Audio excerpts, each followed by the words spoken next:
அனைவருக்கும் வணக்கம் நண்பர்களே. இந்த பதிவில் என்ன தகவல் பார்க்க போகின்றோம் என்றால், நமது மீனம் ராசி உத்திரட்டாதி நட்சத்திரம் நண்பர்களுக்கு தை மாதம் ராசி பலன் எப்படி இருக்கும் என்பதை பார்ப்போம்.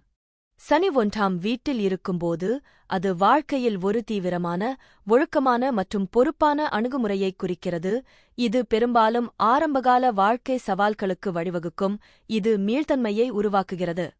இந்த நிலைப்பாடு தன்னம்பிக்கை, எச்சரிக்கையான உணர்ச்சி இயல்பு மற்றும் கடின உழைப்புக்கான தாமதமான வெகுமதிகளுடன் போராட்டங்களை ஏற்படுத்தும். ஆனால் இறுதியில் வலுவான தன்மை, முதிர்ச்சி மற்றும் நிலையான, நீண்டகால வெற்றியை உருவாக்கும் திறனுக்கு வழிவகுக்கும். தனிநபர்கள் சிறு வயதிலிருந்தே ஒழுக்கமானவர்களாகவும், பொறுப்பானவர்களாகவும், வாழ்க்கையை மிகவும் தீவிரமாக எடுத்துக்கொள்பவர்களாகவும் இருப்பார்கள்.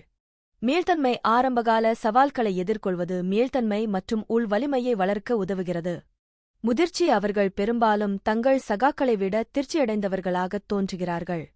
வலுவான தீர்ப்பு இந்த நிலைப்பாடு சிறந்த தீர்ப்பு திறன்களுக்கும் வலுவான, அடித்தளமான அடையாள உணர்வுக்கும் வழிவகுக்கும். நிலையான வெற்றி சவால்களும் கடின உழைப்பும் பிற்கால வெற்றிக்கு ஒரு நிலையான அடித்தளத்தை உருவாக்கும். சுய சந்தேகம் மற்றும் தன்னம்பிக்கை பிரச்சினைகள் அடையாளம் மற்றும் தன்னம்பிக்கையுடன் ஆரம்பகால போராட்டங்கள் இருக்கலாம்.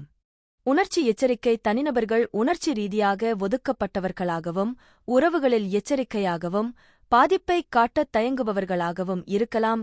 தாமதமான வெகுமதிகள் சனியின் செல்வாக்கு கடின உழைப்புக்கான அங்கீகாரம் அல்லது வெகுமதிகளை தாமதப்படுத்தலாம். அழுத்த உணர்வு முழுமையை அடைய ஒரு நிலையான அழுத்தம் மற்றும் ஒருவரின் முயற்சிகள் முழுமையாகப் பாராட்டப்படவில்லை என்ற உணர்வு இருக்கலாம். 12ஆம் வீட்டில் ராகு இருந்தால் அது குறிப்பிடத்தக்க ஆன்மீக அல்லது மாய நாட்டங்கள், வெளிநாட்டு நாடுகளுடன் வலுவான தொடர்பு மற்றும் மறைக்கப்பட்ட ஆசைகள் அல்லது கவலைகளுக்கு வழிவகுக்கும். இந்த நிலைப்பாடு சாத்தியமான நிதி இழப்புகள் அல்லது எதிர்பாராத செலவுகள் மற்றும் ஆன்மீக வளர்ச்சி அல்லது விழிப்புணர்வு ஆகியவற்றுடன் தொடர்புடையது. தூக்கக் கலக்கம் அல்லது கனவுகள் போன்ற சாத்தியமான உளவியல் போராட்டங்களுடன் தொடர்புடையது. இறுதி விளைவு ராகுவின் ராசி மற்றும் அம்சங்கள் உட்பட தனிநபரின் ஒட்டுமொத்த பிறப்பு ஜாதகத்தைப் பொறுத்தது. ஆன்மீக மற்றும் மாய நோக்கங்கள் இந்த நிலைப்பாடு அமானுஷ்யம், ஆன்மீகம் மற்றும் ஆழ் மனதில் ஒரு தீவிர ஆர்வத்தை உருவாக்கி, தியானம் போன்ற பயிற்சிகள் அல்லது மெட்டாபிசிக்ஸில் வலுவான ஆர்வத்திற்கு வழிவகுக்கும். வெளிநாட்டு பயணம் மற்றும் வெளிநாட்டு வாழ்க்கை வெளிநாட்டு நாடுகளுடனான வலுவான தொடர்பு என்பது ஒரு பொதுவான கருப்பொருளாகும். இது அடிக்கடி பயணம் செய்ய அல்லது வெளிநாடுகளில் குடியேற வழிவகுக்கும். மறைக்கப்பட்ட ஆசைகள் மற்றும் கவலைகள் ராகுவின் செல்வாக்கு மறைக்கப்பட்ட அல்லது அடக்கப்பட்ட ஆசைகளை உருவாக்கி, ஆழ் மனதில் கவலைகள், கனவுகள் அல்லது தூக்கமின்மைக்கு வழிவகுக்கும். நிதி சவால்கள் இது கண்ணுக்குத் தெரியாத அல்லது திட்டமிடப்படாத செலவுகள், நிதி இழப்புகள் மற்றும் அதிக செலவுகளைக் குறிக்கலாம்.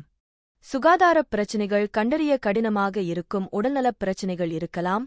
சில சமயங்களில் மருத்துவமனையில் சேர்க்கப்படுதல் அல்லது சிறைவாசம் ஆகியவற்றுடன் தொடர்புடையது. உளவியல் மாற்றம் தங்கள் ஆழ் மனதில் இருந்து புதைக்கப்பட்ட உணர்வுகள் மற்றும் தீர்க்கப்படாத பிரச்சினைகளை எதிர்கொள்ளும்போது ஜாதகக்காரர்கள் தீவிர உளவியல் மாற்றத்தை அனுபவிக்கலாம். 6ஆம் வீட்டில் கேது சஞ்சரிப்பது எதிரிகள், கடன்கள் மற்றும் ஆரோக்கியம் போன்ற சவால்களை ஒரு தனித்துவமான அணுகுமுறைக்கு வழிவகுக்கும். தடைகளை உள்ளுணர்வாக கடக்கும் போக்குடன் இந்த நிலைப்பாடு மர்மமான உடல்நலப் பிரச்சினைகளை ஏற்படுத்தக்கூடும். அவற்றைக் கண்டறிவது கடினம், ஆனால் இது வலிமையையும் எதிரிகளை வெல்லும் திறனையும் வழங்குகிறது, பெரும்பாலும் குறைந்தபட்ச முயற்சியுடன். ஒரு நபர் சேவை அல்லது குணப்படுத்துவதில் சாய்ந்திருக்கலாம். ஆன்மீகம் தொடர்பான தொழில்களில் ஈடுபடலாம், மேலும் பெரும்பாலும் அன்றாட வேலைகளிலிருந்து விலகியிருக்கலாம். எதிரிகளை வெல்வது இந்த நிலை எதிரிகள் மற்றும் தடைகளை கடக்கும் ஒரு ஆச்சரியமான திறனை வழங்கக்கூடும். அவை இந்த நிலையில் உள்ள ஒருவரின் ஆர்வத்தை வெறுமனே பின்வாங்கவோ அல்லது இழக்கவோ கூடும். உள்ளுணர்வு சிக்கல் தீர்க்கும் திறன் 6வது வீட்டில் கேது உள்ள ஒருவர் உள்ளுணர்வாக பல பிரச்சினைகள் மற்றும் போராட்டங்களைத் தவிர்க்கலாம். தொழில் வாய்ப்பு இந்த நிலை சிகிச்சை, ஆன்மீகம் அல்லது சேவை சார்ந்த தொழில்களுக்கு சாதகமாக இருக்கலாம். சிலர் வலுவான ஆன்மீக அல்லது சேவை சார்ந்த இயல்பை வளர்த்துக் கொள்ளலாம். நல்ல சுகாதார நடைமுறைகள் இந்த நிலை உள்ளவர்கள் பாரம்பரியமற்ற முறைகள் மூலம் நல்ல ஆரோக்கியத்தைப் பராமரிக்கும் போக்கைக் கொண்ட முழுமையான ஆரோக்கியத்திற்கு ஈர்க்கப்படலாம். உடல்நலப் பிரச்சினைகள் விசித்திரமான அல்லது கண்டறிய கடினமாக இருக்கும் உடல்நலப் பிரச்சினைகள் உருவாகும் வாய்ப்பு உள்ளது. தவறான நோயறிதலின் அபாயங்கள் அதிகரிக்கக்கூடும். பற்றின்மை அன்றாட வழக்கங்கள் மற்றும் போராட்டங்களிலிருந்து விலகல் உணர்வு பொதுவானது. ஒருவர் பிரச்சினைகளுக்கு பயப்படாமல் இருக்கலாம், ஆனால் வழக்கமான முறையில் அவற்றுடன் ஈடுபடாமல் இருக்கலாம். காயத்திற்கு ஆளாகும் தன்மை இந்த நிலை ஒரு நபரை காயங்கள் மற்றும் விபத்துகளுக்கு ஆளாக்கக்கூடும் என்று சில விளக்கங்கள் தெரிவிக்கின்றன. 4ஆம் வீட்டில் பொதுவாக வீடு, குடும்பம் மற்றும் வீட்டு மகிழ்ச்சி தொடர்பான நல்ல தாக்கங்களைக் கொண்டுவருகிறார், இதில் அதிகரித்த செல்வம் மற்றும் சொத்து ஆகியவை அடங்கும்.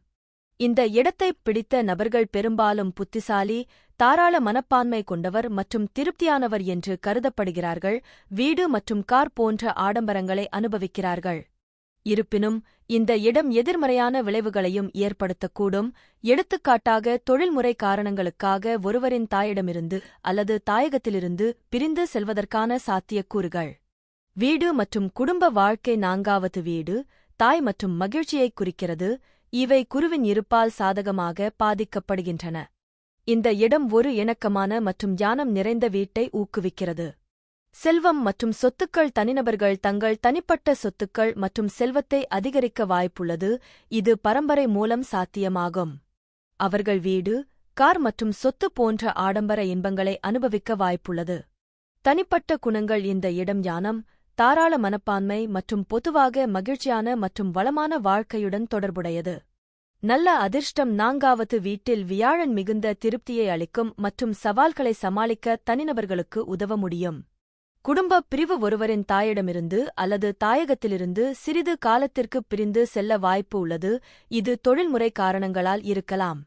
ஆறுதல் மண்டலங்களில் சிரமம் சில தனிநபர்கள் தங்கள் ஆறுதல் மண்டலத்திலிருந்து விலகிச் செல்ல விரும்பலாம், இது குடியிருப்பில் மாற்றத்திற்கான விருப்பத்திற்கு வழிவகுக்கும். தீய செல்வாக்கு வியாழன் மற்ற தீய கிரகங்களால் பாதிக்கப்பட்டால் அது எதிர்மறையான விளைவுகளுக்கு வழிவகுக்கும், ஒரு நபரை வாதத்தில் ஈடுபடுத்தி அல்லது இறுக்கமாக ஆக்குகிறது. புதன் பகவான் உங்களது 11ஆம் வீடான லாபஸ்தானத்தில் அமர்ந்து உள்ளார். 11வது வீட்டில் உள்ள புதன் உங்களை வெற்றிகரமான பங்குத் தரகர், நல்ல நெட்வொர்க் கொண்ட மேலாளர், கணக்காளர், சமூக பட்டாம்பூச்சி, நெட்வொர்க்கிங் குரு, திருமண திட்டமிடுபவர் அல்லது நிகழ்வு மேலாளராக மாற்றலாம். நல்ல நெட்வொர்க்கின் மற்றும் தகவல் தொடர்பு திறன் கொண்ட நீங்கள் வெற்றிகரமான தொழிலதிபராக முடியும். நீங்கள் மிகவும் புத்திசாலியாகவும் கற்றறிந்தவராகவும் இருப்பதால் எந்தவொரு ஊக வணிகமும் உங்களுக்கு வெற்றியைத் தரும். நீங்கள் அறிவிற்காக செழிப்பீர்கள், தொடர்ந்து கற்றுக்கொள்வீர்கள். உங்கள் குழந்தைகளுடன் உங்கள் தொடர்பு மிகவும் நன்றாக இருக்கும். உங்கள் பிள்ளைகள் உங்களை மதிப்பார்கள், அறிவார்ந்த குணங்களைப் பகிர்ந்து கொள்வீர்கள். 11வது வீட்டில் உள்ள புதன் நீங்கள் சந்திக்கும் நபர்களிடம் நட்பான அணுகுமுறையை உங்களுக்கு வழங்குவார், மேலும் நீங்கள் எப்போதும் உங்கள் சமூக வலைப்பின்னலை விரிவுபடுத்துவீர்கள். இந்த அணுகுமுறை லாபம் ஈட்டவும் உங்கள் நம்பிக்கைகள் மற்றும் கனவுகளை நிறைவேற்றவும் உதவும். நீங்கள் புத்திசாலி, அணுகக்கூடியவர், கூர்மையான மற்றும் கணக்கிடக்கூடிய மனம் கொண்டவர். நீங்கள் மக்களை நியாயந்தீர்க்கவில்லை, வரம்பற்ற நபர்களுடன் சமூக உறவுகளை வளர்த்துக் கொள்ள எல்லோருடனும் பழகுவீர்கள். 11ஆம் வீட்டில் உள்ள புதன் உங்களை இனிமையான ஆளுமையுடன் வசீகரமாக்குறார். நீங்கள் எளிதாக மற்றவர்களைப் பின்பற்றலாம் மற்றும் வெவ்வேறு பிராந்தியங்களில் உள்ளவர்களுடன் எளிதாக தொடர்பு கொள்ளலாம். 11வது வீட்டில் செவ்வாய் இருப்பது பொதுவாக மிகவும் சாதகமானதாகக் கருதப்படுகிறது, இது லட்சியம், தைரியம் மற்றும் குறிப்பிடத்தக்க நிதி ஆதாயங்களுக்கு வழிவகுக்கிறது. 11வது வீடு லாப வீடு என்று அழைக்கப்படுகிறது, மேலும் செவ்வாய் கிரகத்தின் ஆற்றல்மிக்க ஆற்றல் செல்வத்தை குவிப்பதற்கும் ஆசைகளை நிறைவேற்றுவதற்கும் உதவுகிறது. இது செல்வக் குவிப்புக்கு மிகவும் நன்மை பயக்கும் நிலைகளில் ஒன்றாகும், பெரும்பாலும் சுய முயற்சி, கடின உழைப்பு மற்றும் எதிர்பாராத ஆதாரங்கள் மூலம். பூர்வீகவாசிகள் மிகவும் லட்சியமானவர்கள் மற்றும் இலக்கு சார்ந்தவர்கள், பணம் சம்பாதிப்பதற்கும் பொருள் வெற்றியை அடைவதற்கும் வலுவான, பெரும்பாலும் ஆக்ரோஷமான உந்துதல் கொண்டவர்கள். அவர்கள் பெரும்பாலும் நிதி விஷயங்களில் நல்ல திட்டமிடுபவர்கள் மற்றும் ஆபத்து எடுப்பவர்கள், முதலீட்டு வங்கி, வணிகம் அல்லது பொறியியல் போன்ற துறைகளில் சிறந்து விளங்குகிறார்கள்.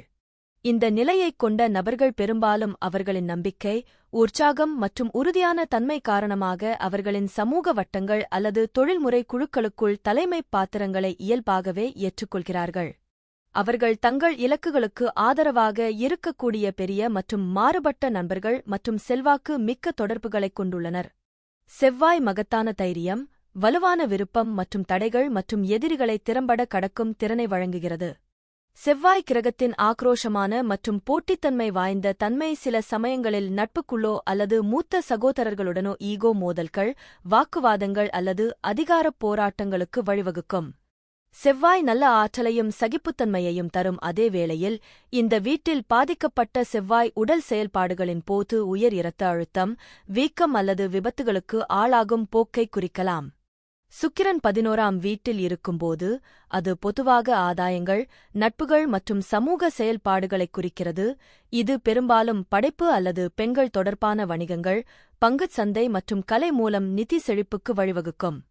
இந்த இடத்தைப் பிடித்த நபர்கள் சமூக வட்டங்கள் மூலம் கூட்டாளர்களைக் காணலாம், வலுவான சமூக வலைப்பின்னல் மற்றும் படைப்பாற்றல் மற்றும் நம்பிக்கையான ஆளுமையைக் கொண்டிருக்கலாம். நிதி மற்றும் தொழில் இந்த நிலைப்பாடு செல்வம் மற்றும் வருமானத்துடன் தொடர்புடையது, குறிப்பாக நகைகள், எழுத்து, ஏஷன், அழகுசாதனப் பொருட்கள் அல்லது நிதி போன்ற துறைகளில். பங்குச் சந்தை வர்த்தகம், கலை மற்றும் இசை தொடர்பான வணிகங்களில் வலுவான விருப்பம் இருக்கலாம். காலப்போக்கில் லாபங்கள் அதிகரிக்கும் என்று கணிக்கப்பட்டுள்ளது. சமூக வாழ்க்கை மற்றும் உறவுகள் 11வது வீடு சமூக தொடர்புகளின் வீடு. எனவே இந்த வீட்டில் சுக்கிரன் இருந்தால் ஜாதகருக்கு பல நண்பர்கள் இருப்பார்கள், பெரும்பாலும் எதிர் பாலினத்தைச் சேர்ந்தவர்கள் இருப்பார்கள். உங்கள் நண்பர்கள் அல்லது சமூகக் கூட்டங்கள் மூலம் நீங்கள் ஒரு துணையைச் சந்திக்கலாம். ஆளுமை மற்றும் படைப்பாற்றல் 11வது வீட்டில் சுக்கிரன் படைப்பாற்றல் மற்றும் நம்பிக்கையை மேம்படுத்துகிறது. இது கலைகளில் வலுவான ஆர்வத்திற்கும் சமூக நலன் மற்றும் அழகியல் செறிவூட்டலுக்கான விருப்பத்திற்கும் வழிவகுக்கும். தற்பொழுது சூரிய பகவான் உங்களது 11ஆம் வீடான லாபஸ்தானத்தில் அமர்ந்து உள்ளார். 11வது வீட்டில் சூரியன் பொதுவாக நேர்மறையான செல்வாக்கைக் குறிக்கிறது, வலுவான சமூக இருப்பு, குழுக்களுக்குள் தலைமைத்துவம், பெரிய நண்பர்களின் நெட்வொர்க் மற்றும் கூட்டு முயற்சிகள் மற்றும் மனிதாபிமான முயற்சிகள் மூலம் வெற்றியை அடையும் திறன் ஆகியவற்றைக் குறிக்கிறது. இருப்பினும், குறிப்பிட்ட விளக்கம் அம்சங்கள் மற்றும் ஒட்டுமொத்த விளக்கப்பட சமநிலையைப் பொறுத்தது. 11வது வீட்டில் சூரியனின் முக்கிய அம்சங்கள்: வலுவான சமூக நிலைப்பாடு, பூர்வீகம் நன்கு விரும்பப்பட்டவராகவும் பெரிய நட்பு வட்டத்தைக் கொண்டிருப்பவராகவும் அவர்களின் சமூகக் குழுக்களுக்குள் இயல்பான தலைவராகவும் காணப்படுவார். தொலைநோக்கு மற்றும் இலக்கு சார்ந்த அவர்கள் எதிர்காலத்திற்கான தெளிவான பார்வையைக் கொண்டிருக்கலாம் மற்றும் அவர்களின் நெட்வொர்க்கின் ஆதரவுடன் தங்கள் இலக்குகளை அடைவதற்கு தீவிரமாக வேலை செய்யலாம். பரோபகார போக்குகள் மற்றவர்களுக்கு உதவுவதற்கும் சமூக காரணங்களில் பங்களிப்பதற்கும் ஒரு வலுவான விருப்பம் அடிக்கடி காணப்படுகிறது. ஒத்துழைப்பு மூலம் தொழில் வெற்றி, குழுப்பணி மற்றும் நெட்வொர்க்கின் முக்கியமாக இருக்கும் தொழில்களில் சொந்தக்காரர் சிறந்து விளங்கலாம். அபிலாஷைகளில் நேர்மறையான தாக்கம் 11வது வீட்டில் சூரியனின் ஆற்றல் தனிப்பட்ட லட்சியங்களை அடைய உந்துதலையும் அளிக்கும்.